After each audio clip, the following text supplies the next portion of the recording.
Sveiki visi. Šią savaitę visi kalba apie DeepSeek AI proveržį, kuris ne tik nustebino savo galimybėmis, bet ir sujudino akcijų rinkas.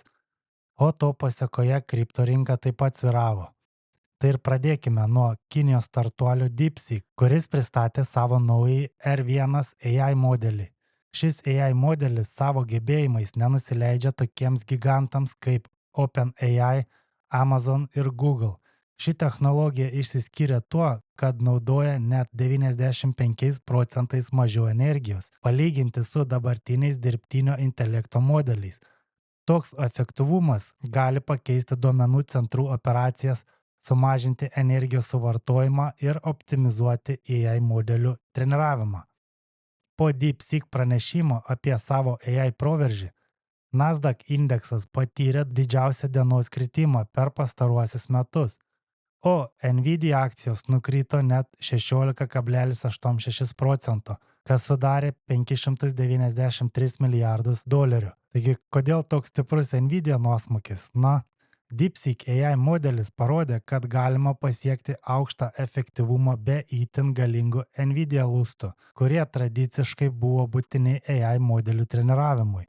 Investuotojai išsigando, kad Nvidia gali prarasti rinkos dalį, nes AI bendrovės gali pradėti naudoti mažesnio galingumo lustus vietoje brangių Nvidia GPU. Bet dabar jau pasigirsta kalbos, kad DeepSeek apmokino savo AI naudodami pavogtą OpenAI modelio informaciją.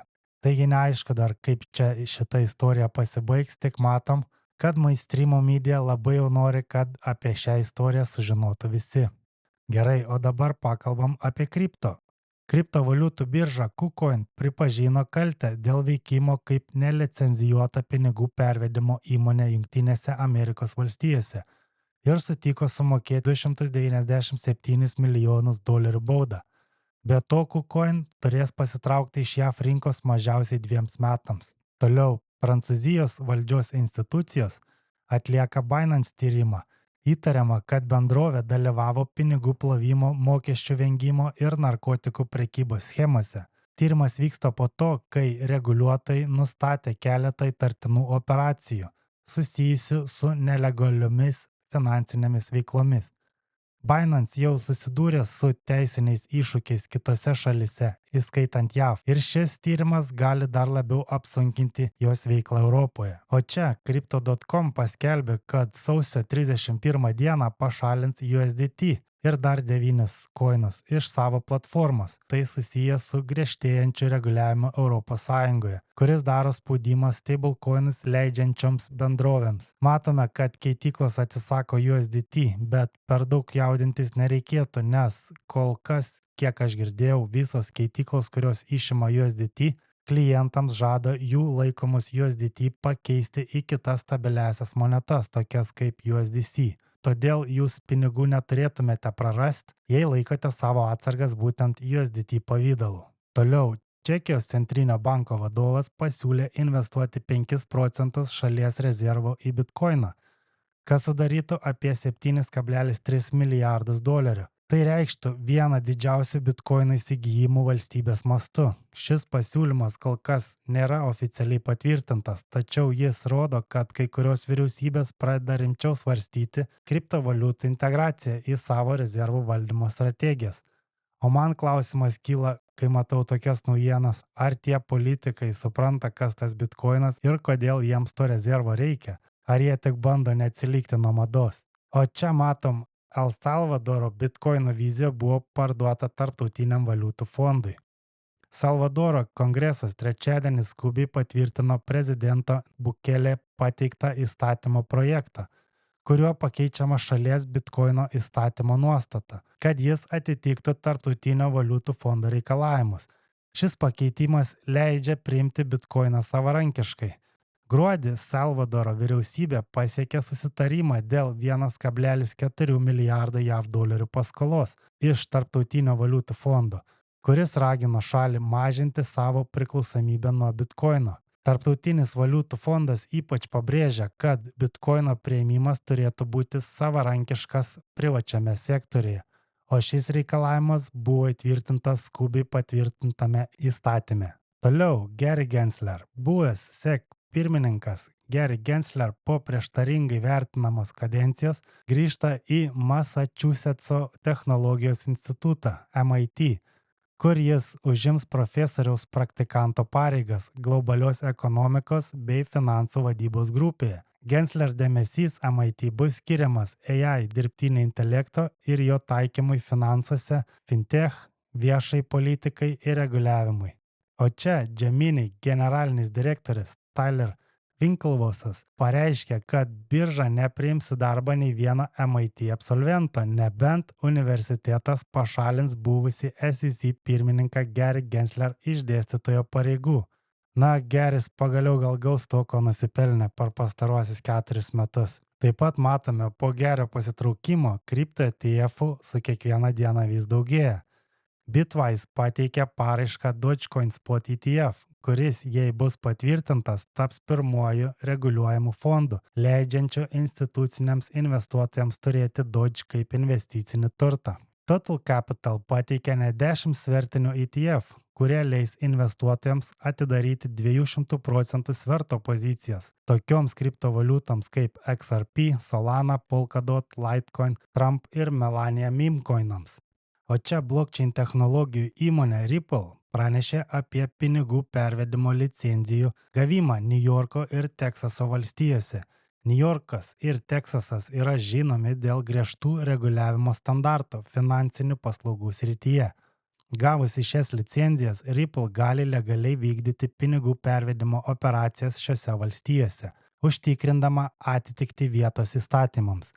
Su naujai gautomis licencijomis Ripple dabar turi daugiau nei 50 pinigų pervedimo licenzijų įvairiose jurisdikcijose. Tai leidžia įmoniai pasiūlyti tarptautinius mokėjimo sprendimus Jungtinėse Amerikos valstijose. Ir dar viena naujiena. Ripple bendradarbiauja su Ondo Finance, kad į XRP ledgerį būtų įtrauktos tokenizuotos JAV obligacijos. Tai leis instituciniams investuotojams naudotis blockchain technologiją investuojant į tradicinės obligacijas. Ripple ir Ondo užsitikrino įsipareigojimus pradiniai OUSG likvidumo paramai, siekdami skatinti tokenizuoto realaus pasaulio turto RWA priėmimą XRPL tinkle. OUSG XRPL tinkle bus sklandžiai suderinamas su Ripple dolerio stablecoinu, leidžiant vartotojams bet kuriuo metu atlikti OUSG emisijas ir išpirkimus, taip suteikiant nuolatinį likvidumą ir finansinį lankstumą. Ši partnerystė tarp Ondo Finance ir XRPL siekia suartinti decentralizuotus finansus DeFi ir tradicinius finansus, suteikiant institucijoms prieigą prie tokenizuoto JAV iždo aktyvų ir pažangių iždo valdymo sprendimų. Gerai, o dabar greitai aptariam grafikus, pažiūrėsime į Bitcoiną, Ethereumą ir XRP, 3 top kriptovaliutas. Taigi pažiūrime į Bitcoiną, kurį laiką čia kaip ir nieks nevyksta, bet kaip matome, Bitcoinas bandė prasimušti pro rekordinės aukštumas, jam to padaryti nepavyko. Dabar grįžo, vėl protestavo 21 dienos EMA ir vėl lyg ir nori kilti viršų. Čia mes matome, kaip lyg ir formuoja cup and handle puodelio tokią formą ir jeigu Bitcoinui pavyks prasiveržti pro šitą baltą liniją, kur yra 108 000 su trupučiu ir galime mes pamatuoti taikinį. Ko mes galėtumėm tikėtis iš šitos formacijos, tai būtų pamatuojam tą tai vadinamą puodelį ir pridėsim šitą virš baltos linijos, pro kurią vietą maždaug mes tikimės, kad kaina prasiverš. Matome, mes gauname 127, 128 beveik tūkstančius Jungtinių Amerikos dolerius. Taigi, kol kas čia viskas atrodo normaliai, Bitcoinas nepakryto čia po šitą kaklo liniją ir kaip ir minėjau, jisai čia ir užstrigo šitoj zonai, o dabar vis arčiau ir arčiau prie šitos baltos linijos rekordinio aukštumų. Taigi, jeigu Bitcoinas prasimuš, mes turime taikinį 128 000 dolerių. Gerai, toliau greitai užmetam akį į Ethereum. Ethereum, kaip ir kalbėjom anksčiau, netrodė labai įspūdingai grafikas, bet Ethereumas nieko ir nepadarė įspūdingo. Jisai čia pakryto po šitą kaklo liniją, bet dabar lyg ir grįžo atgal. Na, mums reikia pažiūrėti, ar jis sugebės pakilti virš šitos baltos linijos, kur yra 21 dienos EMA. Ir tada jau galima bus planuoti kažką pozityviau. Dar pažiūrime į savaitinį grafiką. Savaitinis grafikas taip pat atrodo gana neblogai jau. Jisai čia bandė pakristi, kaip matom, po 21 savaitės EMA, bet kaina buvo sugrąžinta virš šitos linijos. Buvo dar vienas bandymas ir vėl kaina grįžo į viršų. Taigi matome šitą 21 savaitės EMA, kuris yra stiprus suportas. Kol kas išlaiko kainą ir manau, čia yra gan nebloga zona apsipirkinėti. Ir jeigu žiūrint iš rizikos pusės, tai mes turėtumėm labai mažą kaip ir riziką, jeigu čia perkant. Ir rizika būtų žiūrėti šitą 21 dienos EMA. Jeigu kainų žvakutė užsidarytų žemiau šitos baltos linijos, tai mes galėtumėm ir išeiti iš savo pozicijos ir mes neprarastumėm daug pinigų. Vat galim pamatuoti, čia būtų 2-3%. Matot, nedidelis nuostolis, jeigu tai atsitiks. O jeigu kaina pradės kilti, mes turim didelis taikinis viršui iki pirmą šitą liniją 4000, o toliau ir matome čia 7-8 tūkstančiai. Taigi, jeigu, sakykime, jūs planuojate tradinti, čia ne joks finansinis patarimas, bet mano nuomonė tikrai nedidelė rizika. Jeigu taisyklingai darant ir atsargiai, nedidelė rizika prarasti pinigų, arba jeigu prarasite, tai prarasite tikrai nedaug. Jeigu susidėliosite savo stop lossus čia po šito 21 EMA, tai tiek. O dabar grįžtam dar į dienos grafiką ir jeigu taip paėmus visai paprastai, mes galim uždėti čia šitą rezistenciją ir jau jeigu kaina prasimuš pro šitą rezistenciją, mes turėtumėm dar didesnį patvirtinimą, dar didesnį tikimybę, kad kaina galbūt ir kils į viršų.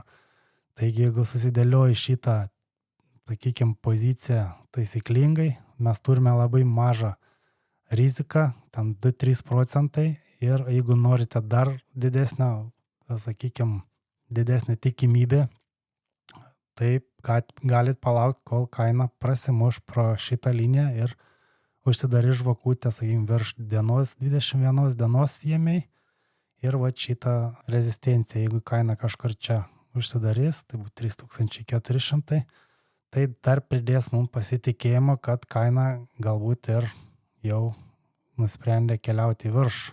O dabar dar užmetam akį į XRP. XRP taip pat mes kalbėjom, mes turim nusistatę ir taikinį, čia $3.80.